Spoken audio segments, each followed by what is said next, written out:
Hello students, we are discussing question number 82 of our challenging problem series.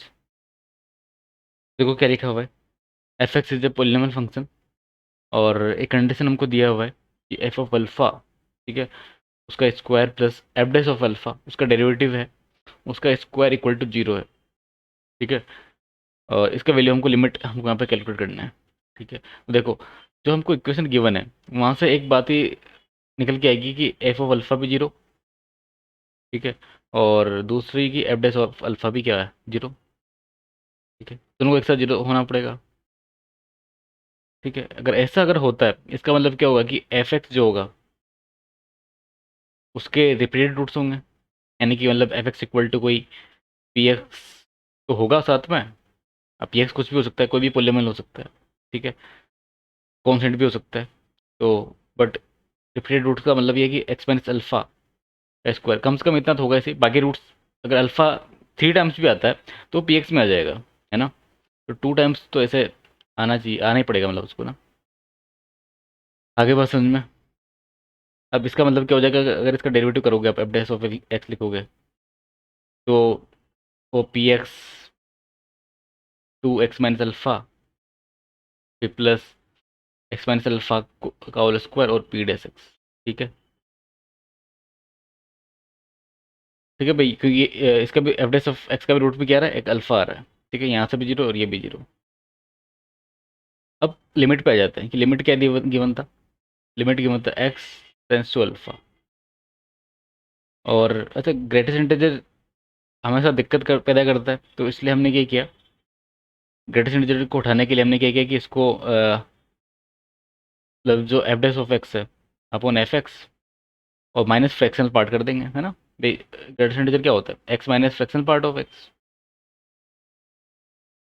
तो यहाँ पर F dash x upon F x minus इसका fractional part कर देंगे,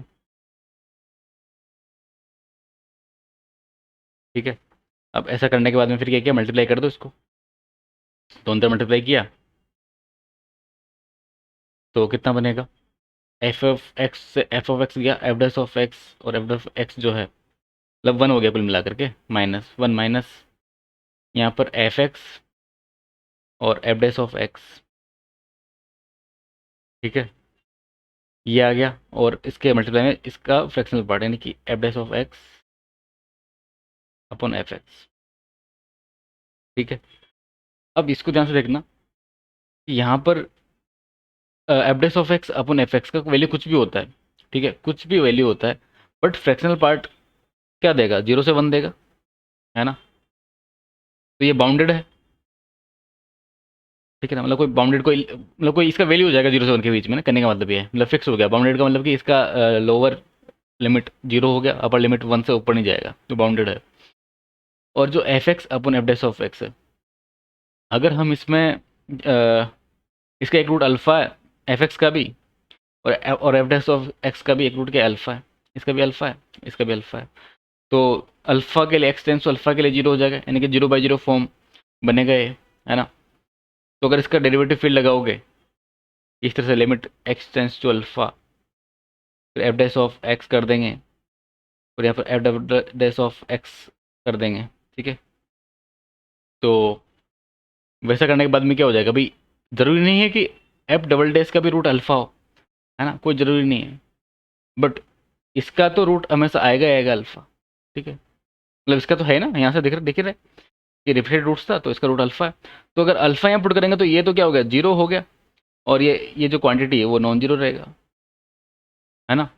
अच्छा, अब किसने बोला कि अगर F dash of F double dash का भी अगर एक रूट अल्फ़ा आ गया तो फिर 0/0 बन जाएगा, तो फिर एक बार फिर से एल हॉस्पिटल रूल लगा दो आप, है ना। तो ऑब्वियसली बात है कि जो डिनोमीटर है उसमें ज़्यादा टाइम डेरिवेटिव हो रहा है, तो वो 0 बाद में होगा, लेकिन ऊपर डिनोमीटर वाला है वो 0 पहले हो जाएगा, है ना। क्योंकि अगर इसके रिपीटेड रूट्स जो है, अगर अगर इसका रूट 2 टाइम्स रिपीट हो रहा है अल्फ़ा, तो इसका 1 टाइम ही होगा, नीचे वाले का कब रिपीट होगा। तो यानी कि कहने का मतलब ये है कि एक बार या 2 बार जितनी बार भी आप एल हॉस्पिटल लगाओगे तो ये 0 कहीं ना कहीं आ ही जाएगा, है ना। तो कुल मिलाकर के यहाँ 1 - 0 बन जाएगा, और ये ऑलरेडी बाउंडेड है या फिर 0 से 1 के बीच में है, ऐसा हम बोल सकते हैं। तो फिक्स वैल्यू है इसका, कुछ ना कुछ। तो 1 - 0 करेंगे तो 1 आ जाएगा, है ना। तो आंसर इज 1। 1 जो है इसका आंसर है। और काफ़ी सारे बच्चों ने इसको सोल्व किया है। क्वेश्चन नंबर 83 आपके लिए, होमवर्क के लिए, सबके लिए, है ना। तो आप इसको ट्राई कीजिए। और बच्चों की अगर बात करें तो आयुष बी एक बच्चा है, उसने सोल्व किया है। ऋचा सिंह, अनन्या सरस, आयुष गुप्ता, पीयूष राज, अभिनव, ठीक है। और इतने सारे बच्चों ने सोल्व किया। काफ़ी सारे बच्चों ने ग्रुप में भी, शायद रौनक ने या हाँ रौनक ने भी कमेंट किया ग्रुप में। तो बहुत सारे बच्चों ने सोल्व किया है।